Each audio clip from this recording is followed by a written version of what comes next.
Please don't forget subscribe to the channel and hit the bell to get notified of new daily videos. My name is Nolan, and for the past few weeks, my world has been a cold, unforgiving expanse of rock and ice. I'm part of a small team tasked with decommissioning the old Blackwood Observatory, perched precariously on Mount Cinder, hundreds of miles from anywhere. It's desolate, isolated, and usually profoundly boring. Or it was. Our crew was small. Me, my old college buddy Timothy, a lanky, cynical engineer, and Layla, our brilliant, perpetually caffeinated tech specialist. Overseeing us mostly remotely was Max Suarez, a pleasant enough guy but stretched thin across several projects. Then there was Paul Scholl. Paul was an anomaly. A brilliant but reclusive physicist, he'd been with the original Blackwood project before it got defunded. He was supposed to be helping us document the older equipment, but he mostly just hovered, muttering to himself, his eyes constantly scanning the empty corridors like he expected them to yield some profound secret. I liked the quiet at first. The crisp mountain air, the endless starry nights. Our job was simple: catalog, pack, and prepare for transport. A glorified moving crew for scientific relics. But a few days into the second week, while cataloging in a rarely used lower level, I found it. Hidden behind a false wall in what was supposed to be a storage room, there was a heavy, reinforced door, sealed with a rusted, archaic locking mechanism. It wasn't on any facility blueprints. My curiosity gnawed at me. Over the next few days, I worked on that lock in secret. Finally, it yielded with a groan that echoed through the empty silence. Inside was a lab unlike any I'd ever seen. It was cramped, cluttered with strange, bulky contraptions of copper coils, dark crystal-like growths, and humming wires. The air was unnaturally cold, even colder than the mountain outside, and it held a faint, metallic tang. Cryptic symbols were etched into the rough-hewn rock walls, almost glowing faintly under the beam of my headlamp. A low, almost subliminal hum seemed to resonate from the very stone. I backed out, locking it again, my heart hammering. That night I told Timothy and Layla. Timothy, pragmatic as ever, thought it was probably Paul's old, unapproved pet project, maybe a hidden whiskey still. Layla, however, saw the schematics I'd quickly sketched from memory and frowned. These aren't standard. It's like a hybrid of early quantum entanglement research and something else entirely. Something occult. Around the same time, Paul's behavior escalated. He'd disappear for hours, returning gaunt and agitated. We'd hear strange, rhythmic clanging and a deep, resonant thrumming from the facility's deeper levels, long after everyone else was asleep. It was too regular to be equipment malfunction. Timothy and I grew convinced Paul was either stealing highly sensitive components or, worse, running unauthorized experiments that could be dangerous. "We need proof," Layla said, tapping a pen against her chin. "Max won't believe us without it, and Paul will just deny everything." She had an idea. We had several portable environmental monitors, sentinels, designed for detecting gas leaks and radiation. They also had highly sensitive audio and video feeds, primarily for diagnostics. Layla could modify one to record continuously and boost its signal repeater. "The walls here are thick," she explained, "but with enough power, we should be able to get a feed from outside that lab." So the next night, Timothy and I waited.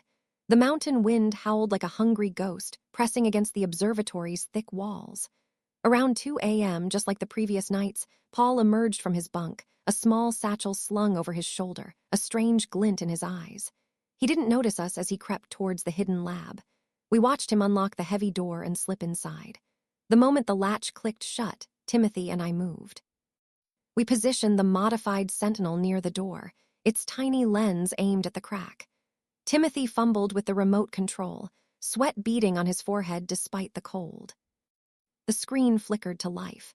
The lab was dimly lit, illuminated by a sickly violet glow emanating from the large, obsidian-like crystal I'd seen earlier.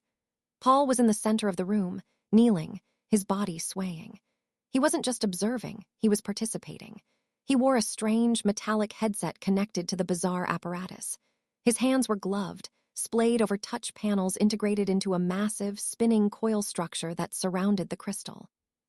He was chanting, a guttural, wet sound that defied any human language I knew. It was like trying to speak through a throat filled with crushed glass and seawater. The crystal pulsed with sickening intensity, and the hum, which had been subliminal, now vibrated through the floor beneath us. Then the air inside the lab began to shimmer.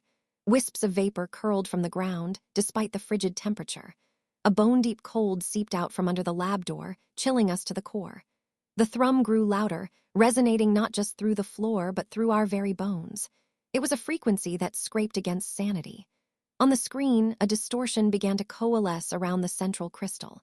It wasn't a shape, not exactly. It was more like an absence, a ripple in reality, a void given malevolent form. It felt like wrongness, pure, unadulterated wrongness. The crystal flared, and Paul's chanting grew frenzied, almost pained. The entity, this thing, solidified its presence. It didn't have eyes or a mouth, but I knew it was looking at us. And then the sound hit.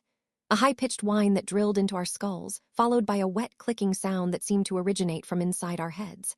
Whispers in no language I'd ever heard, promising impossible knowledge, terrible truths, brushed against my mind. Timothy gasped, dropping the remote control. His face was ash gray, his eyes wide with a terror that mirrored my own. I could feel my own mind fraying at the edges, the world tilting. Whatever Paul was trying to contact, it was here and it was reaching for us. We didn't speak. We couldn't. The fear was a living thing, choking us. We scrambled away, our feet pounding on the concrete floor, the insidious whine of the entity chasing us through the corridors. We burst out into the biting mountain air, not caring who saw us, and ran, full tilt, to Layla's small office bunk. She was still awake, poring over old schematics, and nearly jumped out of her skin when we crashed through her door, panting, wild-eyed, and shivering uncontrollably. It took me several attempts to describe what we'd seen, my voice cracking. The image of that impossible distortion burned into my retina. Timothy was shaking violently, hugging himself, almost catatonic. The hum wouldn't stop, a phantom vibration behind my eyes. Layla, for her part, was pale, her usual composure shattered as she scrolled through the Sentinel's recording. The footage showed everything Paul's ritual, the shimmering air, the intensifying purple glow, and the chilling audio. She had tears in her eyes as she looked up. "We need to send this to Ariel Isakov," she whispered, her voice barely audible. "Immediately. I don't know if we'll be believed. I don't know if Isakov, far away in his office, will understand the horror etched into that grainy video. All I know is that the mountain feels alive now, no longer a silent guardian but a malevolent presence. And the hum behind my eyes, it's still there, always there. I keep checking the locks on my door, but what good are they against something that can seep into your mind? I feel like a part of me is still in that room, connected to that sound. And I can't shake the feeling that whatever Paul awakened, it knows we saw it. It might even be watching us now, from the cold, dark heart of Mount Cinder.